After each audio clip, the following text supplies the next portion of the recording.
Welcome class. So ഇന്ന് നമ്മൾ 3.3 E is for e-waste written by Ellen Banda Aku ഒരു short സ്റ്റോറിയാണ് നോക്കാൻ പോകുന്നത്. So first of all about the writer Ellen Banda Aku. She is a Zambian writer ആണ്. UK യിലാണ് ജനിച്ചത് and grew up in Africa. East ആഫ്രിക്കയിലൊരു പ്ലേസാണ് Zambia എന്ന് പറയുന്നത്. So she is a Zambian റൈറ്ററാണ്. പിന്നെ പബ്ലിക് അഡ്മിനിസ്ട്രേഷനിൽ ഗ്രാജുവേഷനും MA ഇൻ ക്രിയേറ്റീവ് റൈറ്റിങ്ങിലുമായിരുന്നു PG കംപ്ലീറ്റ് ചെയ്തത്. ആൻഡ് അവരുടെ ഫസ്റ്റ് ബുക്ക് എന്ന് പറയുന്നത് വാൻഡീസ് ലിറ്റിൽ വോയ്സ്. അതിന് മാക്മില്ലൻ പ്രൈസ് ഉണ്ടായിരുന്നു, മാക്മില്ലൻ റൈറ്റേഴ്സ് പ്രൈസ് കിട്ടി. അതുപോലെ തന്നെ അവരുടെ സ്റ്റോറി സോസീസ് ബോക്സ്, അതിന് കോമൺവെൽത്ത് ഷോർട്ട് സ്റ്റോറി കോമ്പറ്റീഷനിൽ ഫസ്റ്റ് പ്രൈസ് കിട്ടി. ആൻഡ് ഫസ്റ്റ് നോവൽ എന്ന് പറയുന്നത് പാച്ച് വർക്കാണ്. 2010 പെൻഗ്വിൻ പ്രൈസ് അതിന് കിട്ടി. ആൻഡ് ഒരുപാട് കുഞ്ഞു പിള്ളേർക്ക് വേണ്ടിയുള്ള ബുക്സ് എഴുതിയിട്ടുണ്ട്, അതായത് ചിൽഡ്രൻസ് ബുക്സ് ഒരുപാട് എഴുതിയിട്ടുണ്ട്. Yours faithfully Yogi, 12 months and Lula and Lebo. അപ്പോൾ ഈ വർക്കുകളൊന്ന് ജസ്റ്റ് ഒന്ന് അറിഞ്ഞു വെച്ചേക്കണം. അപ്പോൾ E ഈസ് ഫോർ e-waste, അതായത് ഇലക്ട്രോണിക് വേസ്റ്റ്, ആ ഒരു ഷോർട്ട് സ്റ്റോറിയാണ്. അപ്പോൾ അത് എന്ന് വെച്ചാൽ ഒരു from the perspective of a child, Zaku Zaku. അപ്പം സാക്കു എന്ന് പറഞ്ഞ ഒരു കുഞ്ഞു ബോയുടെ, ഒരു പയ്യൻ്റെ പേഴ്സ്പെക്റ്റീവിൽ നിന്ന് എഴുതിയ ഒരു ഷോർട്ട് സ്റ്റോറിയാണ് E ഈസ് ഫോർ e-waste. അതായത് എൻവയോൺമെൻറ്റൽ ഇഷ്യൂസിനെ കുറിച്ച് മെയിൻലി ഫോക്കസിങ് ഓൺ e-waste, അതായത് ഇലക്ട്രോണിക് വേസ്റ്റിനെ കുറിച്ചാണ് കൂടുതലും ഈ ഒരു ഷോർട്ട് സ്റ്റോറി ഫോക്കസ് ചെയ്യുന്നത്. അതായത് ഒരു അവെയർനെസ് പോലെ, ഈ ഒരു ഇലക്ട്രോണിക് വേസ്റ്റിനെതിരെ ഒരു അവെയർനെസ് പോലെ എന്നുള്ള രീതിയിലാണ് എഴുതിയേക്കുന്നത്. അപ്പം e-waste, അതായത് ഇലക്ട്രോണിക് വേസ്റ്റിൻ്റെ ഒരു പൊല്യൂഷൻ, അതിൻ്റെ ഹാംഫുൾ ഇഫക്റ്റ് എന്താണ് എന്നൊക്കെ ഉള്ള ഒരു ഇൻഡയറക്റ്റ്ലി അവർ ഈ ഒരു ഷോർട്ട് സ്റ്റോറിയിലൂടെ പറഞ്ഞേക്കുവാണ്. ഒരു സ്കൂൾ ബോയ് ആണ് സാക്കു എന്ന് പറയുന്നത്. സോ ഈ സാക്കുവിനെ അവൻ്റെ ക്ലാസ് ടീച്ചർ എന്ത് ചെയ്തു, മിസ്റ്റർ നോർത്ത് എന്നാണ് ക്ലാസ് ടീച്ചറിൻ്റെ പേര്. അപ്പോൾ അയാളൊന്ന് കളിയാക്കി. അപ്പോൾ അവൻ എന്ത് ചെയ്തു, അത് ഭയങ്കരമായിട്ട് ഫീൽ ചെയ്തു. ആൻഡ് ഇയാൾക്ക്, അതായത് സാക്കുവിന്, അവൻ്റെ ക്ലാസ്സിൽ തന്നെ പഠിക്കുന്ന അവൻ്റെ ഫ്രണ്ടായ താഷ, അവളെ ഒന്ന് ഇംപ്രസ് ചെയ്യണം. ഒരു ബ്രില്യൻറ്റ് എസ്സേ എഴുതി. അപ്പോൾ അവൻ എന്ത് ചെയ്യുന്നു, ആ ബ്രില്യൻറ്റ് എസ്സേ ടൈറ്റിൽ എന്താണ്, ways to serve our planet earth, അതായത് പ്ലാനറ്റ് എർത്തിനെ സേവ് ചെയ്യാനുള്ള വഴികൾ എന്തൊക്കെയാണ്, അതാണ് title of the essay. So അവന് എന്തുകൊണ്ടും ഒരു ബ്രില്യൻറ്റ് എസ്സേ പ്രൊഡ്യൂസ് ചെയ്യണം. ആരെ ഇംപ്രസ് ചെയ്യാൻ, താഷയെ ഇംപ്രസ് ചെയ്യാനും ഈ ക്ലാസ് ടീച്ചറിനെ, അല്ലെങ്കിൽ ക്ലാസ് ടീച്ചറിൻ്റെ ഇംപ്രഷൻ മാറ്റാനും. സോ ഇതിൻ്റെ ഒരു ഹൈലൈറ്റ് എന്താണെന്ന് വെച്ച് കഴിഞ്ഞാൽ, സാക്കുവിൻ്റെ എസ്സേ എന്ന് പറയുന്നത് പുതിയ എൻവയോൺമെൻറ്റൽ പൊല്യൂഷൻ തന്നെ, അതിൻ്റെ കുറച്ച് ഈ വേസ്റ്റിനെ കുറിച്ചാണ് അവൻ അവസാനം എഴുതി വരുന്നത്. അപ്പം സാക്കു എന്ന് പറയുന്ന ഒരു അത്രയ്ക്ക് ബ്രേവ് ആയിട്ടുള്ള, ഇൻ്റലിജൻ്റ് ആയിട്ടുള്ള ഒരു ബോയ് ഒന്നും അല്ല. പക്ഷേ പൊല്യൂഷനെ കുറിച്ച് ഇവൻ എഴുതാൻ അധികമൊന്നും അറിയില്ല. പക്ഷേ ഇവൻ എഴുതി വന്നു വരുന്നപ്പോൾ പേരൻസിൻ്റെ കമ്മ്യൂണിക്കേഷനിൽ നിന്ന്, പേരൻസ് തമ്മിൽ കമ്മ്യൂണിക്കേറ്റ് ചെയ്ത് വഴക്കുണ്ടായിക്കൊണ്ട സമയത്ത് ഇവന് ഈ വേസ്റ്റ് എന്ന് പറഞ്ഞൊരു കോൺസെപ്റ്റ് കിട്ടി. സോ ഈ വേസ്റ്റിനെ കുറിച്ചാണ് അവൻ ഈ ഒരു എസ്സേക്കകത്ത് എഴുതുന്നത്. അപ്പം ഇൻഫർമേഷൻ ആൻഡ് കമ്മ്യൂണിക്കേഷൻ ടെക്നോളജി നല്ലപോലെ ഗ്രോ ചെയ്തുകൊണ്ടിരിക്കുന്ന ഒരു സമയമാണ് നമ്മുടെ 21st സെഞ്ച്വറി എന്ന് പറയുന്നത്. സോ അതുകൊണ്ട് തന്നെ ഇലക്ട്രോണിക് എക്യുപ്മെൻറ്റ്സ് ഒരുപാട് നമ്മൾ യൂസ് ചെയ്യുന്നുണ്ട്. സോ അതിൻ്റെ വേസ്റ്റും അല്ലെങ്കിൽ അതുകൊണ്ടുണ്ടാകുന്ന പൊല്യൂഷനും കൂടിക്കൊണ്ടിരിക്കുകയാണ്. അപ്പോൾ ഈ വേസ്റ്റ് എന്ന് പറയുന്നത് എന്തൊക്കെ ഇൻക്ലൂഡ് ചെയ്യും, computers, refrigerators, television, cell phones and washing machine. ഇതൊക്കെ ചീത്തയാവുമ്പോൾ അല്ലെങ്കിൽ ഇതൊക്കെ കേടാകുമ്പോൾ ഇതിൻ്റെ പാർട്സ് നമ്മൾ എന്ത് ചെയ്യുന്നു, അതുകൊണ്ട് മാറ്റിയിടുന്നു, അല്ലേ? നമ്മൾ അതിനെ വലുതായിട്ട് റീസൈക്കിളൊന്നും ചെയ്യുന്നില്ല. സോ ഈ റെഫ്രിജറേറ്റർ അല്ലെങ്കിൽ television or computer, cellphones and washing മെഷീൻ്റെ ആ ഒരു ഡംപേജ് അല്ലെങ്കിൽ ഡംപിങ് എന്ന് പറയുന്നത് ഒരു ഇതിനെയാണ് നമ്മൾ വേസ്റ്റ് എന്ന് പറയുന്നത്, അല്ലെങ്കിൽ ഇലക്ട്രോണിക് വേസ്റ്റ് എന്ന് പറയുന്നത്. അതായത് ഇലക്ട്രോണിക് ആയിട്ടുള്ള കാര്യങ്ങളുടെ, ഉപകരണങ്ങളുടെ വേസ്റ്റായിട്ട് അല്ലെങ്കിൽ വേസ്റ്റിനെ. ഓക്കെ, അപ്പം വേസ്റ്റ് എന്ന് പറയുന്നത് എന്താണ്, കെയർഫുൾ റീസൈക്ലിംഗ് ആണ് വേണ്ടത്. കാരണം because they are made up of toxic elements like lead, cadmium and mercury. So ഇതുപോലെ ടോക്സിക് മെറ്റീരിയൽസ് കൊണ്ടാണ് ഇലക്ട്രോണിക് ഐറ്റംസ് ഒരുപാട് ഉണ്ടാക്കിയേക്കുന്നത്. ഏകദേശം എല്ലാം ടോക്സിക് മെറ്റീരിയൽസ് കൊണ്ട് ഉണ്ടാക്കുന്നത്. സോ ഇതിൻ്റെ വേസ്റ്റ് അല്ലെങ്കിൽ ഇതിനെ നമ്മൾ റീസൈക്കിൾ ചെയ്യുമ്പോൾ നല്ല രീതിയിലുള്ള ഒരു കെയർ ആവശ്യമാണ്. പിന്നെ unfortunately most of the waste generated in the west is recycled in developing countries like India. വെസ്റ്റിൽ പ്രൊഡ്യൂസ് ചെയ്യുന്ന വേസ്റ്റ് എല്ലാം നമ്മൾ ഇന്ത്യയെ പോലുള്ള ഡെവലപ്പിംഗ് കൺട്രീസിലാണ് കൊണ്ടുവന്ന് റീസൈക്കിൾ ചെയ്യുന്നത്. സോ ഇംപ്രോപ്പർ അല്ലെങ്കിൽ profit driven recycling of toxic waste without adequate safety equipment can be detrimental to public health. So ഈ റീസൈക്കിൾ ചെയ്യുന്ന സമയത്ത് കെയർലെസ് ആയിട്ടോ അല്ലെങ്കിൽ പ്രോപ്പർ അല്ലാത്ത രീതിയിലോ നമ്മൾ പ്രോപ്പറായിട്ടുള്ള സേഫ്റ്റി എക്യുപ്മെൻറ്റ്സോ മെഷേഴ്സോ ഒന്നും ഇല്ലാതെ റീസൈക്കിൾ ചെയ്ത് കഴിഞ്ഞാൽ പബ്ലിക് ഹെൽത്തിന് തന്നെ ഇതൊരു ആപത്താണെന്നാണ് പറയുന്നത്. സോ ഈ ഷോർട്ട് സ്റ്റോറി എന്ന് പറയുന്നത് ഈ വേസ്റ്റ് മാനേജ്മെൻറ്റിനെ കുറിച്ച് അല്ലെങ്കിൽ ഇലക്ട്രോണിക് വേസ്റ്റ് എങ്ങനെ പ്രോപ്പറായിട്ട് മാനേജ് ചെയ്യണം, അതിൻ്റെ ഹാംഫുൾ എഫക്ട്സ് എന്തൊക്കെയാണ് എന്നുള്ളൊരു ഇൻഡയറക്റ്റ്ലി ഒരു ഷോർട്ട് സ്റ്റോറിയുടെ രൂപത്തിൽ from the perspective of a school boy അതിലോട്ട് പറയുവാണ്. So okay, Zaku, even you can write an assignment about the ways to save the planet. ഇങ്ങനെയാണ് നമ്മുടെ ഷോർട്ട് സ്റ്റോറി സ്റ്റാർട്ട് ചെയ്യുന്നത്. ഇതാരാണ് പറഞ്ഞത്? മിസ്റ്റർ നോർത്ത് എന്ന് പറഞ്ഞ അവൻ്റെ ക്ലാസ് ടീച്ചറാണ് പറഞ്ഞത്. അപ്പം സാക്കു നിന്നെ, അതായത് ഈവൻ നിനക്ക് പോലും നമ്മുടെ എർത്തിനെ എങ്ങനെ സേവ് ചെയ്യാം എന്നുള്ളതിനെക്കുറിച്ച് ഉള്ള ഹെൽപ്പ് അല്ലെങ്കിൽ എന്നതിനെക്കുറിച്ചുള്ള കുറച്ച് വേയ്സ് നിനക്ക് പോലും അങ്ങനെ ഒരു എസ്സേ ടൈപ്പിൽ എഴുതാൻ സാധിക്കുമെന്നാണ് ആര് പറഞ്ഞത്? മിസ്റ്റർ നോർത്ത് പറഞ്ഞത്. അതായത് ഇവനെ കൊണ്ട് പോലും, അതായത് ഇത്രയും മണ്ടനായ ഇവനെ കൊണ്ട് പോലും നമ്മുടെ എർത്തിനെ എങ്ങനെ പ്രൊട്ടക്റ്റ് ചെയ്യണം എന്നുള്ള ഒരു എസ്സേ എഴുതാൻ ഇവനെ കൊണ്ടായാലും സാധിക്കും. അപ്പോൾ മിസ്റ്റർ നോർത്ത്, പിന്നെ സാക്കു ആൻഡ് താഷ, പിന്നെ സാക്കുവിൻ്റെ അച്ഛനും അമ്മയും, പിന്നെ മേയോ എന്ന് പറഞ്ഞ ഒരു നെയ്ബറുമാണ് നമ്മുടെ ഷോർട്ട് സ്റ്റോറിയിലെ മെയിൻ ക്യാരക്ടേഴ്സ് എന്ന് പറയുന്നത്. സോ ഈ ഒരു first dialogue, Zaku even you can write an assignment about the ways to save the planet എന്ന് വെച്ചാൽ അത്രയ്ക്കും സിമ്പിളാണ്, എല്ലാവർക്കും അറിയാവുന്ന കാര്യമാണ് എങ്ങനെയാണ് നമ്മുടെ എർത്തിനെ സേവ് ചെയ്യേണ്ടതെന്നുള്ളത്. അപ്പം മിസ്റ്റർ നോർത്ത് എന്ന് പറഞ്ഞ അയാൾ സാക്കുവിനെ ഒന്ന് കളിയാക്കാൻ വേണ്ടി ഇവന് പോലും അറിയാം എങ്ങനെ ഒരു എസ്സേ എഴുതണം എന്ന് about the topic ways to save the planet earth.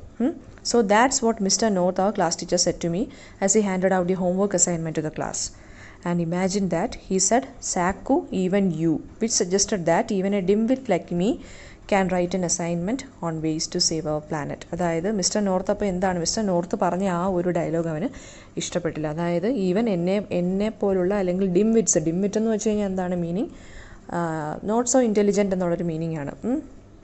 അപ്പോൾ മിസ്റ്റർ നോർത്തിൻ്റെ ഹോം അസൈൻമെൻ്റ് ആണ് ways to save the planet. ഇതിനെക്കുറിച്ചൊരു എസ്സേ എഴുതിക്കൊണ്ട് ചെല്ലാൻ പറഞ്ഞു മിസ്റ്റർ നോർത്ത്. എന്നിട്ട് മിസ്റ്റർ നോർത്ത് ഒരു ഡയലോഗും കൂടെ വിട്ടു, ഈ സാക്കുവിനെ പോലുള്ളവർക്ക് പോലും ഇങ്ങനെയുള്ള ഈ ഒരു ടോപ്പിക്കിനെ കുറിച്ച് എസ്സേ നല്ല ഈസി ആയിട്ട് എഴുതാൻ സാധിക്കുമെന്ന്. അപ്പോൾ അത് സാക്കുവിന് ഭയങ്കരമായിട്ട് ഹേർട്ടായിട്ട് തോന്നി. ആൻഡ് പ്രത്യേകിച്ച് ഈവൻ യു, അതായത് ഇവനെ പോലുള്ള അല്ലെങ്കിൽ സാക്കുവിനെ പോലുള്ള ആളുകൾക്ക് പോലും പെട്ടെന്ന് എഴുതി തീർക്കാവുന്ന ഒരു എസ്സേയാണ് ways to save the planet എന്ന് പറയുന്നത്. അപ്പോൾ അത് ഇവനൊരു എന്തായിട്ട് തോന്നി, ഇവനൊരു ഭയങ്കര ഹേർട്ട്ഫുള്ളായിട്ട് തോന്നി. അങ്ങനെ അവൻ എന്ത് ചെയ്തു, എന്നാൽ പിന്നെ ഈ താഷ എന്ന് പറഞ്ഞ ഫ്രണ്ടിൻ്റെ മുമ്പിൽ വെച്ചല്ലേ ഇവനിങ്ങനെ ഇൻസൾട്ടൊക്കെ ചെയ്ത് മിസ്റ്റർ നോർത്ത് പറഞ്ഞത്. അപ്പോൾ മിസ്റ്റർ നോർത്തിൻ്റെ അഭിപ്രായത്തെ മാറ്റിയും വേണം, താഷയുടെ മുമ്പിലൊന്ന് ഒരു ഗുഡ് ഇംപ്രഷൻ വെക്കുകയും വേണം. സോ അവൻ അതൊരു ചലഞ്ചായിട്ട് ഏറ്റെടുക്കുകയാണ്. So now the whole class knows mister North and smart mouth. We know he says things to provoke us, to prove him wrong. So I really shouldn't have minded what he said, but I did. അപ്പോൾ ഈ mister നോർത്തിൻ്റെ ഒരു ഏകദേശ സ്വഭാവം ഇങ്ങനെയാണ്, എല്ലാവരെയും ക്ലാസ്സിൽ എല്ലാവരുടെയും സ്റ്റുഡൻസിന് മുമ്പ് വെച്ചതുപോലെ കളിയാക്കുന്നതെന്ന് പറയുന്നത്. ഓക്കെ, സോ അയാൾ പ്രൊവോക്ക് ചെയ്തുകൊണ്ട് ഇങ്ങനെ ഇരിക്കും, സ്റ്റുഡൻസിനെ ഇങ്ങനെ ഒരുമാതിരി പറഞ്ഞുകൊണ്ട് ഒരു നെഗറ്റീവായിട്ട് ഇമേജ് ക്രിയേറ്റ് ചെയ്തുകൊണ്ട്. സോ ഇതൊരു ആദ്യത്തെ സംഭവമൊന്നും അല്ല, പക്ഷേ എന്നാൽ പോലും നമ്മുടെ സാക്കുവിന് ഇതൊരു എന്താ പറയുക, ഇതൊന്നും ഇച്ചിരി ഹേർട്ടായിട്ട് തോന്നി. അതുകൊണ്ട് ഇവൻ എന്ത് ചെയ്തു, അതിനെ നല്ല സീരിയസ് ആയിട്ട് തന്നെ എടുത്തു. അവനൊരു ചലഞ്ചായിട്ട് തന്നെ ഇതിനെ എടുക്കാൻ തീരുമാനിച്ചു. And you see mister North said it in front of Tasha. എന്തുകൊണ്ടാണ് ഇവനൊരു ചലഞ്ചായിട്ട് ഏറ്റെടുത്തത്? ബിക്കോസ് അവൻ്റെ ഫ്രണ്ട് താഷയുടെ മുമ്പിൽ വെച്ചാണ് ഈ മിസ്റ്റർ നോർത്ത് ഇതുപോലെ ഒരു ഒരു വല്ലാത്ത കമൻറ്റ് ഇട്ടത്, പ്രൊവോക്കിംഗ് കമൻറ്റ് പറഞ്ഞത്. സോ താഷ എന്ന് പറയുന്നത് ക്ലാസ്സിലെ പുതിയതായിട്ട് വന്നൊരു കുട്ടിയാണ്. And she is having dimpled cheeks, നുണക്കുഴി കവളും, പിന്നെന്താണ് ഐബ്രോസ് ഒക്കെ ബിസി ഐബ്രോസ് എന്ന് വെച്ച് കഴിഞ്ഞാൽ നല്ല കട്ടി ഐബ്രോസും പിന്നെന്താണ് അവൾ ക്ലാസ്സിലോട്ട് ever since she walked into a classroom and mister North introduce her to us, Tasha's face has stuck in my mind. അതായത് മിസ്റ്റർ നോർത്ത് താഷയെ പുതിയ കുട്ടിയായതുകൊണ്ട് ഇൻട്രൊഡ്യൂസ് ചെയ്തു. പക്ഷേ ഫസ്റ്റ് അപ്പിയറൻസിൽ തന്നെ നമ്മുടെ താഷയെ ആർക്ക് ഇഷ്ടപ്പെട്ടു? സാക്കുവിന് ഇഷ്ടപ്പെട്ടു. താഷാസ് ഫേസ് എന്ന് പറയുന്ന അവൻ്റെ മൈൻഡിൽ അങ്ങ് സ്റ്റക്കായിരിക്കുവാണ്. അപ്പോൾ അവളുടെ ഫേസ് എന്ന് പറയുന്നത് എന്താണ്? ഒരു പിങ്ക് ബബിൾഗം പോലെ അവൻ്റെ മൈൻഡിൽ ഇങ്ങനെ ഒട്ടിപ്പിടിച്ചിരിക്കുന്ന ഒരു പോലെയായി. സോ താഷയുടെ മുമ്പിൽ എങ്ങനെയെങ്കിലും ഇവൻ എന്ത് ചെയ്യണം, പിന്നെ ഒരു ഗുഡ് ഇംപ്രഷൻ വെക്കണം. And he wanted to change mister നോർത്തിൻ്റെ പ്രൊവോക്കിംഗ് കമൻറ്റും ഇവനൊന്ന് ചേഞ്ച് ചെയ്യണം. അല്ലെങ്കിൽ മിസ്റ്റർ നോർത്തിൻ്റെ ഇവനോടുള്ള ഒരു ഇതെന്താ പറയുക, ഒരു റിയാക്ഷൻ അല്ലെങ്കിൽ അതെന്ന് പറയുന്നത് ഇവന് ചേഞ്ച് ചെയ്യണം. So twice I have tried to speak to Tasha, but both times my words get lost and somewhere between my head and my mouth. So I ended up gaping at her like a fish. അതായത് 2 തവണ ഇവൻ try ചെയ്തു താഷയെടുത്ത് സംസാരിക്കാൻ വേണ്ടി. പക്ഷേ 2 പ്രാവശ്യവും ഇവൻ ഫെയിലായി. കാരണം ഇവൻ എന്താണ് താഷയെടുത്ത് സംസാരിക്കാൻ പോകുമ്പോൾ ഇവൻ്റെ ഹെഡും ഇവൻ്റെ മൗത്തും ഭയങ്കരമായിട്ട് ബ്ലാങ്ക് ആവുകയാണ്. Like a gaping fish. അതായത് ഗേപ്പിംഗ് ഫിഷ് എന്ന് വെച്ചാൽ ഇങ്ങനെ മീൻ ഇങ്ങനെ കണ്ണും തുറിച്ച് നോക്കുന്ന പോലെ ആയിപ്പോവും. അതായത് ഇവനൊന്നും പറയാനും സാധിക്കുന്നില്ല. ഒരുമാതിരി അന്തം വിട്ട അവസ്ഥ പോലെയായി. And when I gazed at her she looked at me as if I was into a dimwit. And ഇവൻ എപ്പോഴൊക്കെ നോക്കിയോ അപ്പോഴെല്ലാം അവൾ ഇവൻ ഏതായി ഒരു മണ്ടൻ ചെറുക്കൻ എന്നുള്ളൊരു ലുക്ക് തിരിച്ചിങ്ങോട്ട് വിട്ടു. So that's why I was determined to write the best assignment in my class. So ഇവൻ എന്ത് ചെയ്തു, മിസ്റ്റർ നോർത്തിൻ്റെ അഭിപ്രായത്തെ ഒക്കെ മാറ്റണമെന്ന് വിചാരിച്ചു. എന്ത് ചെയ്തു, ഇവൻ ആ എസ്സേ എന്തായാലും നല്ലപോലെ എഴുതാൻ വേണ്ടിയുള്ള ചലഞ്ച് ഏറ്റെടുത്തു. And I had to show Tasha how clever I really was. അതായത് ഇവന് പ്രൂവ് ചെയ്യണം താഷയുടെ മുമ്പിൽ വെച്ച് എന്താണ് ഇവൻ ക്ലവർ ആണെന്നുള്ളത്. സോ ഇവൻ എന്ത് ചെയ്തു, തിരിച്ച് വീട്ടിലെത്തി. ആൻഡ് അവൻ്റെ വീട്ടിലൊരു വലിയൊരു അവോക്കാഡോ ട്രീ ഉണ്ട്. അവരുടെ വീടിൻ്റെ അടുത്താണ്. അപ്പം ആ അവോക്കാഡോ ട്രീയുടെ ഷെയ്ഡിൽ നിന്നാണ് ഇവൻ ബുക്കൊക്കെ വായിക്കുന്നതും ഹോംവർക്കൊക്കെ എഴുതുന്നതും ഒക്കെ. ഓക്കെ, സോ ഇവൻ അവോക്കാഡോ ഫ്രൂട്ടൊക്കെ അവൻ്റെ കയ്യെത്തും ദൂരത്ത് തന്നെയാണ് ഉള്ളത്. So imagine that cool is in it. അപ്പോൾ ഇവൻ തന്നെ ചോദിക്കുന്നുണ്ട്, ഇങ്ങനെ എന്ന് വെച്ചാൽ ഇവനെ കയ്യെത്തുന്ന ആ ഒരു ഡിസ്റ്റൻസിലാണ് അവോക്കാഡോ ഫ്രൂട്ട് എന്ന് വെച്ചാൽ അപ്പോൾ അത്രയും സൗകര്യമായിട്ടൊരു ട്രീ ഇങ്ങനെ ഫ്രൂട്ട്സുമായിട്ടൊക്കെ വന്ന് നിൽക്കുവാണ്. സോ ഇവൻ പറയുവാണ് അത് ഭയങ്കര കൂളായിട്ടുള്ളൊരു കാര്യമല്ലേ എന്ന്. എല്ലാവർക്കും വീടിൻ്റെ അടുത്ത് ഇതുപോലെ തന്നെ ഫ്രൂട്ട് ബെയറിങ് ട്രീസ് ഒന്നും കാണത്തില്ല. പക്ഷേ ഇവൻ എന്താണ്, കൈ സ്ട്രെച്ച് ചെയ്യുന്നതിൻ്റെ അവിടെ തന്നെ ആ ഡിസ്റ്റൻസിൽ തന്നെ അവോക്കാഡോ പിച്ചാൻ പറ്റും. ഓക്കെ, സോ അത് ഒരു കൂളായിട്ടുള്ള കാര്യമല്ലേ എന്ന് ഇവൻ പറയുവാണ്. And being able to pick a fruit from a tree while standing inside the house. അതായത് വീട്ടിനകത്ത് നിന്നുകൊണ്ട് തന്നെ എത്തിപ്പിടിച്ച് ഫ്രൂട്ട് പിച്ചാവുന്നതെന്ന് വെച്ച് കഴിഞ്ഞാൽ അതൊരു എന്താ പറയുക നല്ല കാര്യമാണല്ലോ, അല്ലെങ്കിൽ ഒരു ലക്കാണല്ലോ എന്ന് ഇവൻ പറയുവാണ്. പക്ഷേ ഇവൻ്റെ അമ്മയ്ക്ക് എന്താണ് ഇത് ഇഷ്ടമല്ല. And she says that tree is too close to the house and one day its big roots will lift our house out of the ground. either that or the tree will fall and smash our house flat to the ground.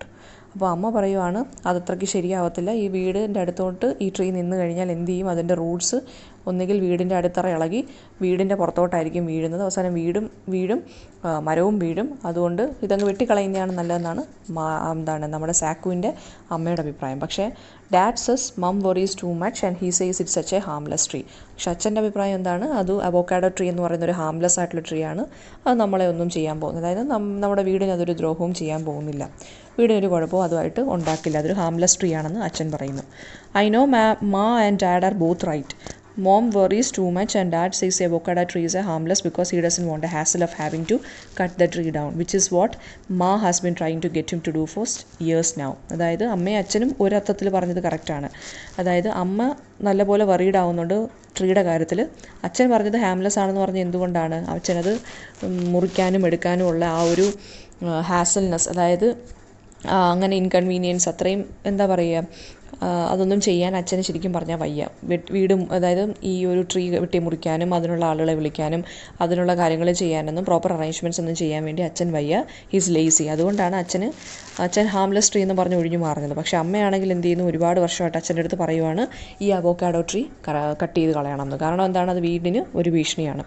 And anyway I got home from school and sat under the tree with my book open on my lap and started thinking about the various ways to save our planet. Mister North had said we could be as creative as possible in our essays. So even തിരിച്ച് വീട്ടിൽ വന്നു from school and he sat under the avocado tree and started thinking about new ideas അല്ലെങ്കിൽ new points for the essay. അപ്പോൾ അവ എങ്ങനെ book വെച്ച് എഴുതിക്കൊണ്ടിരിക്കണം. അപ്പോൾ mister north പറഞ്ഞിട്ടുണ്ട് as much as creativeness നിങ്ങൾക്ക് ഈ ഒരു എസ്സേക്കകത്ത് വരുത്താമെന്ന് പറഞ്ഞിട്ടുണ്ട്, ക്രിയേറ്റീവായിട്ടൊക്കെ എഴുതാമെന്ന് മിസ്റ്റർ നോർത്ത് തന്നെ പറഞ്ഞിട്ടുണ്ട്. ആൻഡ് ഇവൻ എന്ത് ചെയ്തു, he wrote the title ways to save our planet earth. അങ്ങനെ ടൈറ്റിലും കൊടുത്തു. ടൈറ്റിൽ കൊടുത്തതിന് ശേഷം ഇവർ കുറച്ച് നേരം സ്റ്റക്കായിട്ടിരുന്നു. കാരണം ഇനി എന്ത് എഴുതണം എന്നൊന്നും അറിയില്ല. ഇവന് ഒരുപാട് കാര്യങ്ങൾ അറിയാം, പക്ഷേ എങ്ങനെ സ്റ്റാർട്ട് ചെയ്യണം എന്നൊന്നും അറിയാൻ വയ്യാതായിപ്പോയി. And I know a lot about recycling and reusing to save the planet's natural resources but I struggle to put my thought into words. അവനറിയാം ഇത് പ്രോഡക്ട്സും വേസ്റ്റും കാര്യങ്ങളൊക്കെ റീസൈക്കിൾ ചെയ്യണം, റീയൂസ് ചെയ്യണം, അങ്ങനെയുള്ള പോയിൻറ്റ്സൊക്കെ ഇവൻ അറിയാം, നാച്ചുറൽ റിസോഴ്സസൊക്കെ സേവ് ചെയ്യണം എന്നൊക്കെ അറിയാം. പക്ഷേ അത് വേർഡ്സിലോട്ടാക്കാൻ ഇവൻ കൂടുതൽ സ്ട്രഗിൾ ചെയ്തു. അത് സെൻറ്റൻസസ് ക്രിയേറ്റ് ചെയ്യാനും സ്റ്റാർട്ട് ചെയ്യാനും ഒക്കെ ഒന്ന് സ്ട്രഗിൾ ചെയ്തു ഇവൻ. അപ്പോൾ ഫോർ എക്സാമ്പിൾ അവനറിയാം നമ്മൾ ഫുഡ് വാഷ് ചെയ്യുന്ന, അതായത് ഫുഡ് ഐറ്റംസ് വാഷ് ചെയ്യാൻ ഉപയോഗിക്കുന്ന വാട്ടർ എന്ന് പറയുന്നത് റീസൈക്കിൾ ചെയ്ത് വേണമെങ്കിൽ നമുക്ക് പ്ലാന്റ്സിന് ഒഴിക്കാം. അല്ലെങ്കിൽ നമ്മൾ ക്ലോത്ത്സ് വാഷ് ചെയ്ത വെള്ളം എന്ന് പറയുന്നത് കാറ് വാഷ് ചെയ്യാൻ, റീസൈക്കിൾ ചെയ്ത് കാറ് വാഷ് ചെയ്യാൻ യൂസ് ചെയ്യാം. അതുമാത്രമല്ല ലീക്കിംഗ് പൈപ്പ്സൊക്കെ നമുക്ക് ഫിക്സ് ചെയ്ത് വെള്ളവും നമുക്ക് സേവ് ചെയ്യാം. So and we can also save energy by switching off the lights when not in use. അങ്ങനെ ഇലക്ട്രിസിറ്റി നമുക്ക് സേവ് ചെയ്യാം. എന്താണ് നമ്മൾ ലൈറ്റ് യൂസ് ചെയ്യാതിരിക്കുന്ന സമയത്ത് സ്വിച്ച് ഓഫ് ചെയ്തിട്ട് നമുക്ക് ഇലക്ട്രിസിറ്റിയും സേവ് ചെയ്യാം. സോ അവന് ഒരുപാട് വേയ്സ് അറിയാം. അതുമാത്രമല്ല ഓൾഡ് ഷോപ്പിംഗ് ബാഗ് ഗ്രോസറി സ്റ്റോറിൽ കൊണ്ടുപോയിട്ട് ന്യൂ പ്ലാസ്റ്റിക് ബാഗ് നമുക്ക് വാങ്ങിക്കുന്നതും ഒഴിവാക്കാം. കാരണം പ്ലാസ്റ്റിക് ബാഗ്സ് ആണ് ഡീകമ്പോസ് ചെയ്യാൻ പാടാണ് നാച്ചുറലി. സോ അത് മണ്ണിൽ തന്നെ അങ്ങനെ കിടക്കും, എൻവയോൺമെൻറ്റിന് അതൊരു പ്രശ്നമാവും. സോ അതെല്ലാം ഇവനറിയാം, ഇത്രയും പോയിൻറ്റ്സൊക്കെ അവനറിയാം. അത് മാത്രമല്ല അവോക്കാഡോ ട്രീ എന്ന് പറയുന്നത് ചോപ്പ് ചെയ്യുന്നതെന്ന് വെച്ച് കഴിഞ്ഞാൽ പ്ലാനറ്റ് അല്ലെങ്കിൽ നമ്മുടെ എർത്തിനത് ഗുണം ചെയ്യില്ല. ബിക്കോസ് ട്രീസ് ആണ് ഓക്സിജൻ പ്രൊഡ്യൂസ് ചെയ്യുന്നത് ആൻഡ് ദിസ് സെയിം ഓക്സിജനാണ് നമ്മൾ ബ്രീത്ത് ഇൻ ചെയ്യുന്നത്. ഓക്കെ, സോ ഇവൻ ഒരുപാട് കാര്യങ്ങൾ എങ്ങനെ പ്ലാനറ്റ് എർത്തിനെ സേവ് ചെയ്യണം എന്നുള്ള കാര്യങ്ങളൊക്കെ ഇവൻ അറിയാം. പക്ഷേ അത് ഇൻഫർമേഷൻ്റെ രൂപത്തിൽ അല്ലെങ്കിൽ സെൻസിബിൾ ആയിട്ടുള്ള രീതിയിൽ ഇമാജിനേഷനൊക്കെ കലർത്തി ക്ലെവർ ആയിട്ടുള്ള രീതിയിൽ എങ്ങനെ ഇതിനെക്കുറിച്ച് എഴുതാമെന്നും പറഞ്ഞ് ഇവന് അത് അങ്ങോട്ട് കറക്റ്റായിട്ട് കിട്ടുന്നില്ല. സോ ആ സമയത്താണ് ഗ്യാരേജ് ഡോറ്, അതായത് നമ്മുടെ കാറൊക്കെ പാർക്ക് ചെയ്യുന്ന ഗ്യാരേജ് ഡോർ എന്ത് ചെയ്തു, അത് താഴെ ഇളകി വീണു. ആൻഡ് അപ്പോഴത്തേക്കും അമ്മ ഓടി വന്നു. Zack, which one of these boxes has my documents, ഇതിലേത് ബോക്സിലാണ് എൻ്റെ ഡോക്യുമെൻറ്റ്സ് ഉള്ളതെന്ന് ചോദിച്ച് അവർ ഓടി വന്നു. ആൻഡ് അവർ അപ്പോൾ അമ്മ ഇങ്ങനെ ബോക്സിലോട്ട് ഇങ്ങനെ സൂക്ഷിച്ച് നോക്കിക്കൊണ്ടിരിക്കുകയാണ്. ഗരാജിൻ്റെ ഒരു സൈഡിൽ, ഗാരേജ് അല്ല ഗരാജ് എന്നാണ് അതിനെ പറയുന്നത് കേട്ടോ, ഗരാജിൻ്റെ ഒരു സൈഡിൽ ഒരു ബോക്സ് ഇരിപ്പുണ്ട്. അപ്പോൾ ഒരുപാട് ബോക്സസ് ഇരിപ്പുണ്ട്, അതിൽ ഏത് ബോക്സിനകത്താണ് എൻ്റെ ഡോക്യുമെൻറ്റ്സ് എന്ന് ചോദിച്ചുകൊണ്ടാണ് അവർ ഓടി വന്നത്. And now our garage is not really a garage because dad has never parked his car inside it. അതായത് ഗരാജിനകത്ത് പക്ഷേ ഞങ്ങൾ കാറൊന്നും ഇടാറില്ല. ആൻഡ് ഇപ്പോൾ കാർ ഇട്ട് കഴിഞ്ഞാലും the car would probably get lost just like ma's documents and all the other things we store in the garage can never find. അതായത് ഈ ഗരാജിനകത്ത് ഒരുപാട് സാധനങ്ങൾ ഇവരിങ്ങനെ കൂട്ടിയിട്ടേക്കും. അപ്പോൾ കാറകത്തിട്ടാലും ബോക്സ് എന്തോ അവിടെ ഉണ്ടെങ്കിൽ തന്നെ ഗരാജിനകത്ത് എന്തിട്ടാലും അത് കുറച്ച് കഴിയുമ്പോൾ കാണാതെ പോകും. സോ കാറൊന്നും ഇപ്പോൾ അച്ഛൻ അതിനകത്ത് വെക്കാറില്ല അല്ലെങ്കിൽ ഇടാറില്ല. So now that was my first mistake. What I should have done at the moment was to keep my head board over my book and ma would have left me alone to do my homework. അതെൻ്റെ തെറ്റ് തന്നെയാണ്. അമ്മ എൻ്റെ അടുത്ത് ബോക്സിനെ കുറിച്ച് ചോദിച്ചപ്പോൾ ഞാൻ പതുക്കെ നോട്ട്ബുക്കിലോട്ട് നോക്കിയിരുന്നാൽ മതിയായിരുന്നു, അതിന് റെസ്പോണ്ട് ചെയ്യരുതായിരുന്നു. പക്ഷേ ഞാൻ റെസ്പോണ്ട് ചെയ്തു. അതുകൊണ്ട് എന്ത് പറ്റി, അമ്മയുടെ കൂടെ നിന്നിട്ട് എനിക്ക് ഗരാജ് ക്ലീൻ ചെയ്യേണ്ടി വന്നു. അപ്പം across from the boxes on the other side of the garage stood old fridge ഉണ്ടായിരുന്നു. Beside it sat our even older ഫ്രീസറും ഉണ്ടായിരുന്നു. അപ്പോൾ ഈ ഗരാജിനകത്ത് ഞാൻ പറഞ്ഞു ഒരുപാട് സാധനങ്ങൾ കൂട്ടിയിട്ടേക്കുവാണ്, അതുകൊണ്ട് ഇവരിപ്പോൾ ഒന്നും ഇടാറില്ല അതിനകത്ത്. എന്ന് വെച്ചാൽ എന്ത് സാധനം ഇട്ടാലും അതിനകത്തുനിന്ന് കാണാതെ പോവുകയാണ്. അപ്പം എന്ന് വെച്ച് കഴിഞ്ഞാൽ അത്രയ്ക്കും സാധനങ്ങൾ കൊണ്ട് നിറഞ്ഞിരിക്കുകയാണ്. ഒരു സാധനം നമുക്ക് ഫൈൻഡ് ഔട്ട് ചെയ്യാൻ പറ്റുന്നില്ല ഇവർക്ക്. സോ ഇവരുടെ ഒരുപാട് ബോക്സസ് ഉണ്ട്. അതിലൊരു സൈഡിൽ ഓൾഡ് ഫ്രിഡ്ജ് ഉണ്ട്, ഒരു സൈഡിൽ ഓൾഡ് ഫ്രീസറുണ്ട്, ആൻഡ് ഫ്രീസറിൻ്റെ മുകളിൽ ഡാഡിൻ്റെ ഓൾഡ് കമ്പ്യൂട്ടർ ഉണ്ട്. പിന്നെ ഇവൻ്റെ തന്നെ ഫസ്റ്റ് ട്രൈ സൈക്കിളുണ്ട്, which is still bright and blue ആണ്, but with only 2 wheels left on a pile of old bicycles next to the land mower with a faulty motor. Land mower എന്ന് വെച്ച് കഴിഞ്ഞാൽ ഇല്ല പുല്ല് ചെത്തുന്ന ഒരു ടൈപ്പ് വെഹിക്കിളാണ് കേട്ടോ land mower എന്ന് പറയുന്നത്. സോ ഇത് ഇത്രയും സാധനങ്ങൾ എവിടെ കിടക്കുവാണ്, ഇവൻ്റെ ഗരാജിനകത്ത് കിടക്കുവാണ്. ഫ്രീസറും ഫ്രിഡ്ജും ഇവൻ്റെ ഡാഡിൻ്റെ ഓൾഡ് കമ്പ്യൂട്ടർ, ട്രൈ സൈക്കിൾ, പിന്നെന്താണ് land mower with a faulty motor, അതായത് മോട്ടർ കേടായ ഒരു ലാൻഡ് മോവറും അവിടെ ഇരിപ്പുണ്ട്. Never mind, I will ask your father എന്നും പറഞ്ഞ് അമ്മ പോയി. ഡോക്യുമെൻസിൻ്റെ കാര്യം എന്താണ്, അമ്മ അച്ഛനോട് ചോദിക്കാമെന്ന് പറഞ്ഞ് പോയി. And it was 5:30. So dad was sitting in front of the T V. അച്ഛൻ 5:30 ആയതുകൊണ്ട് ടി വിയുടെ ഫ്രണ്ടിൽ നിന്ന് ടി വി കണ്ടുകൊണ്ടിരിക്കുമായിരുന്നു. And in his vest and blue and white striped pyjama trousers as he does every day when he comes home from work. അതായത് വീട്ടിൽ വരുമ്പോൾ, ജോലി കഴിഞ്ഞ് വീട്ടിൽ വരുമ്പോൾ അച്ഛൻ എപ്പോഴും ഒരു പജാമാസ് ഇട്ടുകൊണ്ടാണ് ഇരിക്കുന്നത്. എന്നിട്ട് 5:30 ആകുമ്പോഴത്തേക്കും ടി വിയുടെ ഫ്രണ്ടിലോട്ട് കയറും. ആൻഡ് അമ്മ ഉടനെ അച്ഛൻ്റെ അടുത്ത് പറഞ്ഞു, ഞാൻ പറഞ്ഞതല്ലേ നിങ്ങളുടെ അടുത്ത് ബോക്സിൻ്റെ ഫ്രണ്ടിലൊക്കെ ലേബൽ ചെയ്ത് ഒട്ടിച്ച് എന്തൊക്കെയാണ് അതിനകത്തുള്ളതെന്ന് അതിൻ്റെ ബോക്സിൻ്റെ ഫ്രണ്ടിൽ ഒട്ടിച്ച് കഴിഞ്ഞാൽ നമുക്ക് എളുപ്പത്തിൽ കണ്ടുപിടിക്കാമെന്നുള്ളത്. അപ്പം പിന്നെ അമ്മ പറയുവാണ്, പക്ഷേ നിങ്ങളത് പറഞ്ഞു ഞാൻ അങ്ങനെ ബോക്സിൻ്റെ ഫ്രണ്ടിൽ നിന്ന് ഒട്ടിക്കേണ്ടത്, അതുകൊണ്ട് ഇപ്പോൾ എന്താ എൻ്റെ ബോക്സും എൻ്റെ ഡോക്യുമെൻറ്റ്സും ഒന്നും കാണുന്നില്ല, അതുകൊണ്ട് നിങ്ങൾ തന്നെ വന്ന് ഗരാജിൽ നിന്ന് എൻ്റെ ഡോക്യുമെൻറ്റ്സും ആ ബോക്സും ഒന്ന് എടുത്ത് കാണിക്കാൻ പറഞ്ഞു. അപ്പോൾ ഡാഡ് എന്ത് പറഞ്ഞു, തല ചൊറിഞ്ഞിട്ട്, and he was also very irritated. അപ്പോൾ പറഞ്ഞു everything is somewhere in there, അതായത് എല്ലാ സാധനങ്ങളും അവിടെ എവിടെയോ ഉണ്ട്. And Zack, where is your mother's box, he ask me as if I would know. അപ്പോൾ ഉടനെ അച്ഛൻ തിരിച്ച് സാക്കുവിൻ്റെ അടുത്ത് പറഞ്ഞു, നിൻ്റെ അമ്മയുടെ ബോക്സ് എന്ത് ചെയ്യേ എന്ന് ചോദിച്ചു. അപ്പോൾ സാക്കുവിന് അറിയില്ല എവിടെയാണെന്ന്. അപ്പോൾ അമ്മ എന്ത് പറഞ്ഞു, അവൻ്റെ ഹോംവർക്ക് ചെയ്യട്ടെ എന്ന് പറഞ്ഞിട്ട് അങ്ങനെ പറഞ്ഞു അച്ഛൻ്റെ അടുത്ത്. അവൻ്റെ ഹോംവർക്ക് ചെയ്യട്ടെ, അവനെ ഡിസ്റ്റർബ് ചെയ്യേണ്ടെന്ന്. So at that moment I realise from my ma's tone that doing my homework in outside was a big mistake. I sat back down and try to look busy. അപ്പം അവന് മനസ്സിലായി, വെളിയിരുന്ന് homework ചെയ്യേണ്ടായിരുന്നു, അതാണിപ്പോൾ ഇത്രയും പ്രശ്നങ്ങളുണ്ടായത്. അതുകൊണ്ടല്ലേ അമ്മ മറ്റേ garage tour താഴെ വീണപ്പോൾ ബോക്സ് ഡോക്യുമെൻറ്റ്സ് എന്തെന്ന് ചോദിച്ച് ഇവൻ്റെ അടുത്തോട്ട് ഓടി വന്നത്. സോ ഇവൻ വീണ്ടും ബുക്കുമായിട്ട് ഇരിക്കാൻ തുടങ്ങി. ആൻഡ് മാ പിന്നെയും എന്ത് ചെയ്യാൻ തുടങ്ങി, അച്ഛനെ ക്വസ്റ്റ്യൻ ചെയ്യാൻ തുടങ്ങി. I keep asking you to throw all this away. അതായത് ഡാഡിൻ്റെ ഓൾഡ് കമ്പ്യൂട്ടറും അതെല്ലാം ഇങ്ങനെ അതായത് ഇങ്ങനെ എന്താ പറയുക, ബ്രഷ് ചെയ്തുകൊണ്ടിരുന്നിട്ട് ബ്രൂം സ്റ്റിക്ക് വെച്ച് ബ്രഷ് ചെയ്തുകൊണ്ടിട്ട് അമ്മ പറയുവാണ്, ഇതെല്ലാം എടുത്ത് ദൂരെ കളയാൻ ഞാൻ നിങ്ങളുടെ അടുത്ത് തന്നെ പറഞ്ഞതല്ലേ, because this place is full of rubbish അല്ലെങ്കിൽ വേസ്റ്റ് ആണെന്ന്, ഇതെല്ലാം എടുത്ത് കളയാൻ നിങ്ങളുടെ അടുത്ത് തന്നെ ഞാൻ പറഞ്ഞതല്ലേ എന്ന് പറയുന്നു. And I keep telling you we can't just throw this electric stuff on to the rubbish heap. അപ്പോൾ ഡാഡ് എന്താ പറഞ്ഞത്, നമുക്ക് ഈ ഇലക്ട്രിക് സ്റ്റഫ് അല്ലെങ്കിൽ ഇലക്ട്രോണിക് കാര്യങ്ങളൊന്നും അങ്ങനെ അങ്ങ് ചുമ്മാ വലിച്ചെറിയാൻ പറ്റില്ല. And he kept looking at his watch as he spoke as if to check how much of the news he was missing. Some of this equipment gives off toxins that pollute there. Dad പറഞ്ഞ എന്താണ്, ഇങ്ങനെയുള്ള electronic waste നമ്മൾ just ഇതങ്ങ് വലിച്ചെറിഞ്ഞാലും toxic ആയിട്ടുള്ള കാര്യങ്ങൾ ഇതിനകത്തുണ്ട്. So it will pollute the air. And ഇതിപ്പോൾ പറഞ്ഞപ്പോൾ അച്ഛൻ എന്താണ് വാച്ച് നോക്കിയാണ് പറഞ്ഞത്, ബിക്കോസ് അച്ഛന് ന്യൂസ് ഒന്നും മിസ് ചെയ്യേണ്ട, ന്യൂസ് ഹെഡ്ലൈൻസ് അല്ലെങ്കിൽ ഇമ്പോർട്ടൻറ്റ് ന്യൂസ് ഒന്നും മിസ് ചെയ്യേണ്ട. So he was looking at his watch and talking to his wife. Pollute there, you drive a car that gives off black smoke. അമ്മ പറയുവാണ് ഉടനെ, നിങ്ങളാണ് പൊല്യൂഷൻ്റെ കാര്യം പറയുന്നത്, ബിക്കോസ് നിങ്ങളുടെ കാറിൽ നിന്ന് വരുന്നത് ബ്ലാക്ക് സ്മോക്കാണ്. She had been trying to convince dad to get rid of his car for years. ഒരുപാട് വർഷത്തെ ഒരു പഴക്കം ചെന്നൊരു കാറാണ് അച്ഛൻ ഉപയോഗിക്കുന്നത്. സോ അതിനകത്ത് നിന്ന് ബ്ലാക്ക് സ്മോക്കാണ് വരുന്നത്. അപ്പോൾ അമ്മയും പറയുന്നുണ്ട് ഈ ഒരു കാറ് മാറ്റാൻ, കാരണം ബ്ലാക്ക് സ്മോക്ക് വരുന്നുണ്ട്. So Ma gave me an idea for my homework. I quickly scribbled, reduce pollution to save the planet on the cover of my book. I would write the essay neatly in my book later. This is not waste that goes into the usual waste bin. This is e-waste and needs to be disposed of at an e-waste processing or recycling plant, said Dad. അപ്പോൾ ഇവൻ എന്താണ്, ഒരു idea കിട്ടി. അമ്മ ഇത്രയും പറഞ്ഞില്ലേ, black സ്മോക്കിൻ്റെ കാര്യവും ഈ വേസ്റ്റിൻ്റെ കാര്യമൊക്കെ അച്ഛൻ പറഞ്ഞില്ലേ, അപ്പോഴത്തേക്കും ഇവനൊരു ചെറിയ ഐഡിയ കിട്ടി. ഇവൻ എന്ത് ചെയ്തു, ഉടനെ തന്നെ സ്ക്രിബിൾ ചെയ്തെഴുതി. എന്തെഴുതിയെന്ന്, reduce pollution to save the planet on the cover of my book. ബുക്കിൻ്റെ കവറിൽ ഒരു ടൈറ്റിൽ കൊടുത്ത് ഇവൻ വീണ്ടും എഴുതി. ആൻഡ് ബുക്കിനകത്ത് പിന്നെന്താണ്, അവൻ എസ്സേ പിന്നെ എഴുതാമെന്ന് വിചാരിച്ച് ഈ ഒരു കമ്മ്യൂണിക്കേഷൻ അല്ലെങ്കിൽ ഇവർ അച്ഛനും അമ്മയും തമ്മിലുള്ളൊരു കമ്മ്യൂണിക്കേഷൻ പിന്നെ ഇങ്ങനെ ലിസൺ ചെയ്തുകൊണ്ടിരുന്നു. സോ അച്ഛൻ ഉടനെ പറയുവാണ്, ഇത് യൂഷ്വൽ വേസ്റ്റ് ബിന്നിലിടുന്ന വേസ്റ്റ് അല്ല, ഇത് ഇലക്ട്രോണിക് വേസ്റ്റ് അല്ലെങ്കിൽ ഇ വേസ്റ്റ് ആണ്. സോ അത് ഇ വേസ്റ്റ് പ്രോസസ്സ് ചെയ്യുന്ന അല്ലെങ്കിൽ റീസൈക്കിൾ ചെയ്യുന്ന സ്ഥലത്ത് കൊണ്ടുപോയി തന്നെ നമ്മൾ ഈ വേസ്റ്റ് ഇടണം. So I think he was going to say more, but Ma didn't give him a chance. E-waste or whatever you call it, I want it out of the garage, he yelled. E-waste or എന്ത് വേസ്റ്റോ ആയിക്കോട്ടെ, എനിക്ക് എന്തായാലും ഇത്രയും കാര്യങ്ങളിപ്പം എൻ്റെ ഗരാജിൽ നിന്ന് കളഞ്ഞേ പറ്റൂ. E-waste, another interesting point. അപ്പം ഇവൻ എന്ത് ചെയ്യുന്നു, E-waste, അപ്പോൾ അവൻ ആദ്യമായിട്ട് കേൾക്കുവാണ് E-waste എന്നുള്ളൊരു കാര്യത്തിനെക്കുറിച്ച്. അപ്പോൾ ഇവൻ എന്ത് ചെയ്തു, ഇതിനെക്കുറിച്ച് എഴുതാമെന്ന് വിചാരിച്ച് ഇവൻ ഈ അസൈൻമെൻറ്റിനകത്ത് E-waste എന്ന് പറഞ്ഞ് എഴുതി.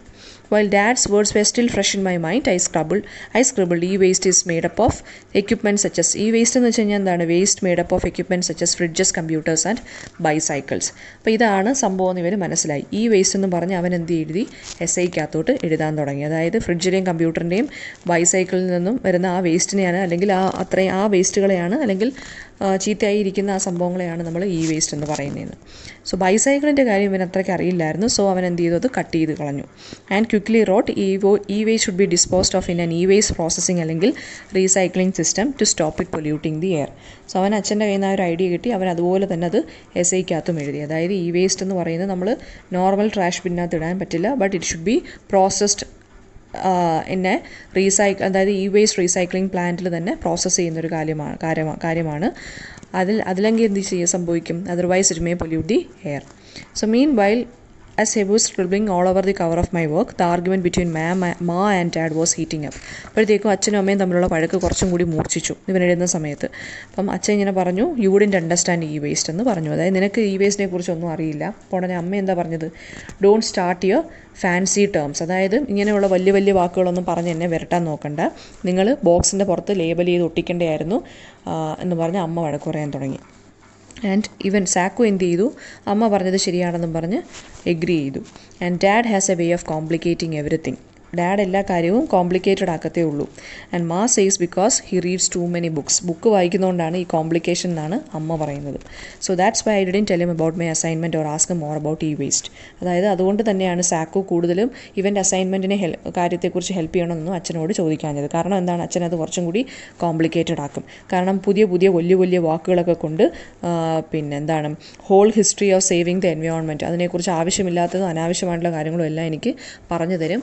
And he might be using huge words, അതായത് ബിഗ് വേർഡ്സ് ഒക്കെ ആയിരിക്കും ചിലപ്പോൾ യൂസ് ചെയ്യുന്നത്. സോ എനിക്ക് എൻ്റെ വർക്ക് എന്ന് പറയുന്നത് ഒരു എൻസൈക്ലോപീഡിയ പോലെ ഇരിക്കേണ്ട കാര്യമില്ല. അതുകൊണ്ട് എനിക്ക് ജസ്റ്റ് ഇത് താഷയെ ഇമ്പ്രസ് ചെയ്യണം and prove mister north wrong. അതായത് മിസ്റ്റർ നോർത്തിൻ്റെ അഭിപ്രായം ഒന്ന് മാറ്റണം ആൻഡ് താഷയെ എനിക്ക് ഇമ്പ്രസ് ചെയ്യണം, അത്ര മാത്രം മതി. അല്ലാതെ എൻ്റെ എസ്സേ എന്ന് പറഞ്ഞൊരു എൻസൈക്ലോപീഡിയ പോലൊന്നും എനിക്ക് ആക്കണ്ട. So I don't need any help from my father, because father എന്ന് പറയുന്നത് ഈസി തിങ്സ് പോലും കോംപ്ലിക്കേറ്റ് ചെയ്യുന്ന ഒരു ആളാണ്. So I cross my fingers that dad wouldn't give up on the argument so that I could learn more about e waste. But before he could say any more, pandemonium broke out. അതായത് വഴക്ക് നല്ലപോലെ മൂർച്ഛിച്ചു. അങ്ങനെ ഇരിക്കുന്ന സമയത്ത് പാൻറ്റമോണിയം എന്ന് വെച്ച് കഴിഞ്ഞാൽ എന്താണ്, ഒരു കൺഫ്യൂഷൻ അല്ലെങ്കിൽ ഒരു പാൻറ്റമോണിയം എന്ന് വെച്ച് കഴിഞ്ഞാൽ ഹെല്ലെന്നാണ് പറയുന്നത് നമ്മൾ, ഹെല്ല്. സോ ഒരു കൺഫ്യൂഷൻ എന്തോ അവിടെ സംഭവിച്ചു. അമ്മ കിടന്ന് സ്ക്രീം ചെയ്യാൻ തുടങ്ങി, ഡാഡും സ്ക്രീം ചെയ്യാൻ തുടങ്ങി.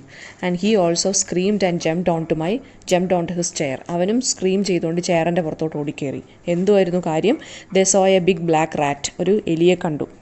അത് അച്ഛൻ്റെ അമ്മയുടെയും കാലിൻ്റെ ഇടയുടെ അങ്ങോട്ടും ഇങ്ങോട്ടും ഓടാൻ തുടങ്ങുന്നു.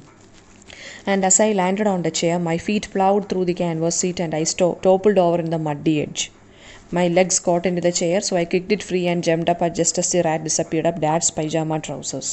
He gripped the rat just above his knee and stamped his feet like a crazy gumboot dancer.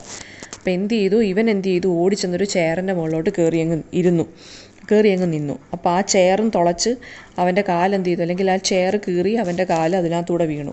പിന്നെ അവൻ അതിനകത്ത് നിന്ന് എങ്ങനെയെങ്കിലും എണീച്ച് എണീറ്റിട്ട് അവൻ മാറി നിന്നു. ആൻഡ് ആ സമയത്ത് റാറ്റ് എന്ത് ചെയ്തു, ഡിസപ്പിയർഡായി ഇവൻ്റെ അച്ഛൻ്റെ പൈജാമയ്ക്ക് ട്രൗസേഴ്സിനുള്ളിൽ. അങ്ങനെ അച്ഛൻ എന്ത് ചെയ്തു, അതിനെ പിടിച്ചിട്ട് അതായത് അതിൻ്റെ പുറത്ത് കാല് വെച്ച് സ്റ്റാമ്പ് ചെയ്തു, അതായത് ചവിട്ടി, ലൈക്ക് എ ഗംബൂട്ട് ഡാൻസർ പോലെ. അതായത് ബൂട്ട്സ് ഇട്ട് ചവിട്ടത്തില്ല, ഡാൻസേഴ്സ് ഉണ്ടല്ലോ, ബൂട്ട്സ് ഇട്ട് ഡാൻസ് കളിക്കുന്ന ഗംബൂട്ട് ഡാൻസർ, അതുപോലെ അവൻ്റെ അച്ഛൻ എന്ത് ചെയ്തു, ഷൂസിൻ്റെ അടിയിൽ വെച്ച് അതിനെ ഞെരുക്കിക്കൊന്നു. മാ എന്ത് ചെയ്തു, ഷൗട്ട് ചെയ്തു. And she jumped up. It is A rat എന്ന് പറഞ്ഞ് രണ്ടുപേരും കൂടി ഷൗട്ട് ചെയ്യാൻ തുടങ്ങി. അപ്പം അച്ഛൻ പറഞ്ഞു, I know what it is, എനിക്കറിയാം ഇത് റാറ്റാണെന്ന്, don't shout. And he must have squeezed the rat real hard because it landed with a thud and zigzagged away from beneath the pajama trousers. പക്ഷേ നല്ലപോലെ ചവിട്ടിയിട്ടും ആ എലി എന്താണ്, രക്ഷപ്പെട്ടു. And I tore after it, whacked it with my book. At least I tried to whack the rat, but I kept missing. പക്ഷേ ഇവനും book വെച്ച് അടിക്കാനൊക്കെ നോക്കി, പക്ഷേ ഇവനും അതിനെ കിട്ടിയില്ല. മാ എന്ത് ചെയ്തു, ബ്രൂം സ്റ്റിക്ക് വെച്ച് ചൂല് വെച്ച് പഠിക്കാൻ നോക്കി, പക്ഷേ അതിനെ കിട്ടിയില്ല. അങ്ങനെ അത് അപ്പുറത്തെ നെയ്ബറിൻ്റെ ഗാർഡനിലോട്ട് ഓടിക്കേറി. Is everything okay, Mrs. Moyo? Our nosy neighbor from across the road had walked up to the gate to see what a commotion was about. അതായത് ഈ കൺഫ്യൂഷൻ എന്താണ് ഇവിടുത്തെ പ്രശ്നം എന്നറിയാൻ വേണ്ടി അപ്പുറത്തെ നമ്മുടെ നെയ്ബർ ആരാണ്, മിസ്സസ് മോയോ, അവർ വന്നിട്ട് ചോദിച്ചു. നോസി നെയ്ബറാണ്. നോസി നെയ്ബർ എന്ന് വെച്ച് കഴിഞ്ഞാൽ എപ്പോഴും ഇങ്ങനെ ഇവിടെ എന്താണ്, അപ്പുറത്തെ വീട്ടിൽ എന്താണ് സംഭവിക്കുന്നതെന്ന് പറഞ്ഞ് ഇങ്ങനെ നോക്കിക്കൊണ്ടിരിക്കുന്ന ആളുകളെയാണ് നമ്മൾ നോസി നെയ്ബേഴ്സ് എന്ന് പറയുന്നത്. സോ അവർ ഓടി വന്നിട്ട് ചോദിച്ചു, എന്താ ഇവിടെ ബഹളമെന്ന്. അപ്പോൾ അമ്മയും പിന്നെ ഡാഡും ഇവനും കൂടി ഇങ്ങനെ അതായത് ബ്രീത്ത് ചെയ്യാൻ പാടുപെട്ട് അവിടെ നിൽക്കുവാണ്, അണച്ചുകൊണ്ട് നിൽക്കുവാണ് ഗരാജ് ഫ്ലോറിൽ. So find your own documents, dad അത് പറഞ്ഞ് ഷൗട്ട് ചെയ്തിട്ട് പോയി. ബട്ട് ഡാഡ് എന്താ അമ്മയെടുത്ത് പറഞ്ഞ്, നീ തന്നെ നിൻ്റെ ഡോക്യുമെൻറ്റ്സ് കണ്ടുപിടിച്ചാൽ മതിയെന്ന് പറഞ്ഞ് ഡാഡ് എന്ത് ചെയ്തു, തിരിച്ചങ്ങ് കയറിപ്പോയി. അപ്പോൾ അമ്മ എന്ത് പറഞ്ഞു, നോസി നെയ്ബറിൻ്റെ അടുത്ത് പറഞ്ഞു, everything is just fine here എന്ന് പറഞ്ഞു. എന്നിട്ട് എന്താണ്, ഡാഡിൻ്റെ ട്രൗസറും പിടിച്ച് അല്ലെങ്കിൽ സ്ലിപ്പറും എടുത്തുകൊണ്ട് എവിടെയാണോ ഇട്ടിരുന്നത് അവിടെ കൊണ്ടിട്ടിട്ട് വീടിനകത്തോട്ട് കയറിപ്പോയി. ആൻഡ് മിസ്സസ് മോയോ എന്ത് ചെയ്തു, ഒരു ചിരിച്ചുകൊണ്ട് എന്ത് ചെയ്തു, അവരും തിരിച്ചങ്ങ് കയറിപ്പോയി. സോ ആ സമയത്താണ് ഇവൻ എന്ത് ചെയ്തത്, ഇവൻ്റെ ഹോംവർക്കിനെ കുറിച്ച് വീണ്ടും ആലോചിച്ചത്. ആൻഡ് ബുക്കിനെ നോക്കി ഇവനൊരു ദീർഘനിശ്വാസം അങ്ങ് വിട്ടു. It was all muddy and torn. ആ ബുക്ക് എന്താണ്, ബുക്ക് വെച്ചല്ലേ ഇവൻ എലിയെ ഓടിച്ചത്, അത് ഫുൾ ചെളിയുമായി. ആൻഡ് ഇറ്റ് വാസ് ടോൺ, കീറിയും പോയിരുന്നു. അപ്പോൾ മിസ്റ്റർ നോർത്ത് ചോദിച്ചു, where is your book? And ഇപ്പോൾ ക്ലാസ്സിലെ കാര്യമാണ് പിന്നെ കാണിക്കുന്നത്. അപ്പോൾ അടുത്ത ദിവസമായപ്പോൾ മിസ്റ്റർ നോർത്ത് ചോദിച്ചു, വേർ ഈസ് യുവർ അസൈൻമെൻറ്റ് എന്ന്. അപ്പോൾ ഇവൻ പറഞ്ഞു, I was writing my assignment in a book when a big rat എന്ന് പറഞ്ഞ് നിർത്തി. അതായത് ഞാൻ അസൈൻമെൻറ്റ് എഴുതിക്കൊണ്ടുന്ന സമയത്ത് ഒരു വലിയ എലി. അപ്പോഴത്തേക്കും മിസ്റ്റർ നോർത്ത് പറഞ്ഞു, just read us what you have got. അതായത് നീ എന്താണോ എഴുതിയത് അതങ്ങ് വായിച്ചാൽ മതി, കൂടുതൽ എക്സ്പ്ലനേഷൻ ഒന്നും വേണ്ടെന്ന് പറഞ്ഞ് കണ്ണുരുട്ടി പേടിപ്പിച്ചു. So he read out his essay. ആര് സാക്കു. ആകെ ഒരു പീസ് ഓഫ് പേപ്പറിലാണ് ഒരു ടൈറ്റിൽ മാത്രം ഇട്ടു, എന്താണ് e is for e waste. ഇത് മാത്രമാണ് അവൻ എഴുതിയത്. ആൻഡ് വേറെ കുറച്ച് കാര്യങ്ങൾ എഴുതി, റീസൈക്ലിംഗ്, റീയൂസിങ്, പൊല്യൂഷൻ റെഡ്യൂസ് ചെയ്യണം, നാച്ചുറൽ റിസോഴ്സ് പ്രിസർവ് ചെയ്യണം എന്നൊക്കെ അവൻ എഴുതിയിട്ടുണ്ട്. അപ്പോൾ ഇതെല്ലാം ഒന്ന് വായിച്ച് കഴിഞ്ഞപ്പോഴത്തേക്കും എല്ലാവരും ക്ലാപ്പ് ചെയ്യാൻ തുടങ്ങി. ആൻഡ് ഇൻക്ലൂഡിങ് ഹിസ് ഫ്രണ്ട് താഷയും ക്ലാപ്പ് ചെയ്തു. And even his class teacher mister North smile ചെയ്തു. അതായത് സ്മൈൽ ചെയ്തു എന്ന് വെച്ച് കഴിഞ്ഞാൽ എന്താ മീനിങ് എന്താ? ഓക്കെ, സോ ഈ ക്ലാസ് ടീച്ചറിൻ്റെ അഭിപ്രായത്തെ ഇവൻ തെറ്റാണെന്ന് പ്രൂവ് ചെയ്ത് കഴിഞ്ഞു അല്ലേ. ഗുഡ് എസ്സേ എഴുതിക്കൊണ്ട് പോയി. Environment e is for e waste, അതൊക്കെ പുതിയ ഒരു കോൺസെപ്റ്റാണ്. അപ്പോൾ അതൊക്കെ വായിച്ച് കേട്ടപ്പോഴത്തേക്കും മിസ്റ്റർ നോർത്ത് സ്മൈൽ ചെയ്തു. So he was particularly impressed ആയി. And that I had written about e waste something he had not taught us about in the class. ക്ലാസ്സിൽ പഠിപ്പിക്കാത്ത ഒരു കാര്യത്തിനെക്കുറിച്ച് ഇവൻ എഴുതിക്കൊണ്ട് വന്നപ്പോൾ mister North was greatly impressed. അതായത് ഇ ഫോർ ഇ വേസ്റ്റ് അതൊന്നും, അല്ലെങ്കിൽ ഇ വേസ്റ്റിനെ കുറിച്ചൊന്നും ഇയാൾ പഠിപ്പിച്ചിരുന്നില്ല ക്ലാസ്സിൽ. അപ്പം പുതിയൊരു കോൺസെപ്റ്റ് എഴുതിക്കൊണ്ട് വന്നുകൊണ്ട് ഇവനെല്ലാവരും അപ്രീഷിയേറ്റ് ചെയ്തു, അല്ലെങ്കിൽ including mister North. And Zack has put more effort into essay by raising subjects you have not learned in a class, mister North said proudly. നിങ്ങൾ ആരും എഴുതാത്ത കാര്യം ആരെഴുതിയിട്ടുണ്ട്? സാക്കു എഴുതി. സോ ഈ ഒരു എസ്സേ എഴുതാൻ വേണ്ടി അവൻ ഒരുപാട് എഫേർട്സ് എടുത്തിട്ടുണ്ട് എന്ന് പറഞ്ഞു. And just when I thought that I had proved that I wasn't a dimwit, someone in the class asked what does the E in the e-waste stand for. അപ്പോൾ ഇങ്ങനെ ഭയങ്കര അഭിമാന പുരസ്സരം ഇങ്ങനെ നിന്നപ്പോൾ ആരാണ്ട് ഒരാൾ ക്ലാസ്സിൽ ഒരാൾ എഴുന്നേറ്റ് നിന്നിട്ട് ചോദിച്ചു, what does the E in the E waste stand for? ഈ വേസ്റ്റിലെ ഇ എന്താണ്, അതിൻ്റെ ഫുൾ ഫോം എന്താണെന്ന് ചോദിച്ചു. അങ്ങനെ ക്ലാസ് ഭയങ്കര ക്വയറ്റായി. എല്ലാവരും ഇവന് വേണ്ടി ഇവൻ ആൻസർ പറയുമെന്നും പറഞ്ഞ് വെയിറ്റ് ചെയ്ത് നിന്നു. പക്ഷേ ഇവനൊരു ഐഡിയ ഇല്ലായിരുന്നു. ഇലക്ട്രോണിക് വേസ്റ്റ് എന്നല്ലല്ലോ ഡാഡ് പറഞ്ഞുകൊണ്ടിരുന്നത്, ഇ വേസ്റ്റ് എന്നാണ്. അപ്പോൾ ഇവനും അറിയില്ല ആ ഇയുടെ ഫുൾ ഫോം എന്താണെന്ന്. അപ്പം താഷയുടെ വോയിസ് പുറകിൽ നിന്ന് വന്നു ആ സമയത്ത്. അപ്പോൾ താഷ എന്താണ് റിപ്ലൈ ചെയ്തത്? The E in E waste stands for electronic എന്ന് താഷ പറഞ്ഞു. സോ ഇത്രയേ ഉള്ളൂ ഷോർട്ട് സ്റ്റോറി എന്ന് പറയുന്നത്. ഇത് ഒരു എന്താ പറയുന്നത്, ചിൽഡ്രൻസ് ബുക്കാണ്, അല്ലെങ്കിൽ ഒരു ചിൽഡ്രന് വേണ്ടി എഴുതിയ ഒരു ഷോർട്ട് സ്റ്റോറിയാണ്. എന്താ പറയുക, ഒരു സിമ്പിളായിട്ട് ഇ വേസ്റ്റ് എന്താണെന്ന് അവെയർനെസ്സിലൂടെ കാണിച്ചു, അതായത് ഒരു അവെയർനെസ് പോലെ കാണിച്ചേക്കുവാണ്. ഓക്കെ, അപ്പോൾ അത് കുഞ്ഞുങ്ങൾക്കും വായിക്കാം. അതുപോലെ തന്നെ അതായത് ഇത് വായിച്ചു കഴിഞ്ഞാൽ കുഞ്ഞുങ്ങൾക്കും മനസ്സിലാവും ഇ വേസ്റ്റ് എന്താണെന്നുള്ളത്. And about importance to preserve our nature. ആൻഡ് പിന്നെന്താണ്, വലിയ ആളുകൾക്കും മനസ്സിലാവുന്ന രീതിയിലാണ് അവർ ഒരു ഇൻഡയറക്റ്റ്ലി ഇതിനകത്ത് പറഞ്ഞേക്കും. ഇൻഡയറക്റ്റ്ലി എന്ന് വെച്ച് കഴിഞ്ഞാൽ കുഞ്ഞുങ്ങളുടെ സ്റ്റോറി എന്നുള്ള രീതിയിൽ പോലെ പറഞ്ഞേക്കുവാണ്. അപ്പം ഇതൊരു ഷോർട്ട് സ്റ്റോറി ആണെങ്കിലും ഇതിനകത്ത് എൻവയോൺമെൻറ്റൽ പൊല്യൂഷനെക്കുറിച്ചും ഇ വേസ്റ്റ് എന്നുള്ള കോൺസെപ്റ്റിനെക്കുറിച്ചും നല്ലപോലെ അവർ പറഞ്ഞിട്ടുണ്ട്. അതൊരു അച്ഛൻ്റെയും അമ്മയുടെയും കോൺവെർസേഷനിലൂടെ കുട്ടി മനസ്സിലാക്കി എടുക്കുന്നൊരു കാര്യമാണ്. ആൻഡ് അച്ഛന് നല്ലപോലെ ബുക്സ് റീഡ് ചെയ്തുകൊണ്ടാണ് അച്ഛൻ ഇ വേസ്റ്റിൻ്റെ കാര്യങ്ങളെക്കുറിച്ചും അതിൻ്റെ പൊല്യൂഷനെക്കുറിച്ചും കാര്യങ്ങളെക്കുറിച്ചും അറിയാവുന്നത്. പക്ഷേ അമ്മയ്ക്ക് അതിനെക്കുറിച്ച് വലുതായിട്ട് അറിയത്തില്ല. അമ്മയ്ക്ക് അറിയാവുന്ന കാര്യം എന്താണ്, അമ്മയ്ക്കും അറിയാം അച്ഛൻ്റെ കാറിനകത്തുനിന്ന് ബ്ലാക്ക് സ്മോക്ക് വരുന്നുണ്ട്, സോ അത് എയർ പൊല്യൂഷൻ ഉണ്ടാക്കുമെന്ന് അമ്മയും പറയുന്നുണ്ട്. സോ ഇതെല്ലാം എന്താണ്, കുഞ്ഞു കോൺവെർസേഷനിലൂടെ ഒരു കുട്ടിയുടെ പേഴ്സ്പെക്റ്റീവിൽ നിന്ന് എന്താണ് പറഞ്ഞേക്കുവാണ് നമ്മുടെ എലൻ ബാൻഡ ആക്കു. സോ ഇതൊരു എൻവയോൺമെൻറ്റൽ കൺസേണിനെ കുറിച്ചാണ് എഴുതിയേക്കുന്നത്, ഇ വേസ്റ്റ് എന്നുള്ള കോൺസെപ്റ്റിനെ വെച്ച്. ഇ എന്നുള്ളത് എന്താണ്, ഇലക്ട്രോണിക് വേസ്റ്റ് എന്നുള്ളതാണ് ഇ വേസ്റ്റ് എന്ന് പറയുന്നത്. ഓക്കെ, അപ്പം ഈ ഒരു ലാസ്റ്റ് ചാപ്റ്ററിനകത്തുനിന്നും ഇതും കൂടെ ആകുമ്പോൾ നമ്മുടെ പോർഷൻസ് തീർന്നേ, എൻ്റെ പോർഷൻസ് തീർന്നു. അപ്പോൾ ഇതിനകത്തും കുറേ ക്വസ്റ്റ്യൻസും കാര്യങ്ങളും ഉണ്ട്. കീ കോൺസെപ്റ്റ് എന്നും പറഞ്ഞൊരു ബോക്സിനകത്ത് കൊടുത്തിട്ടുണ്ട്. സോ അതെല്ലാം നല്ലോണം പഠിക്കേണ്ടതാണ്. What do you mean by white goods, recycling, refurbishing, rare earth metals, ഇതൊക്കെ എന്താണെന്നൊക്കെ ചോദിക്കും. അപ്പോൾ ഇതെല്ലാം നമുക്ക് ഇമ്പോർട്ടൻ്റ് ആയിട്ടുള്ള കാര്യങ്ങൾ തന്നെയാണ്.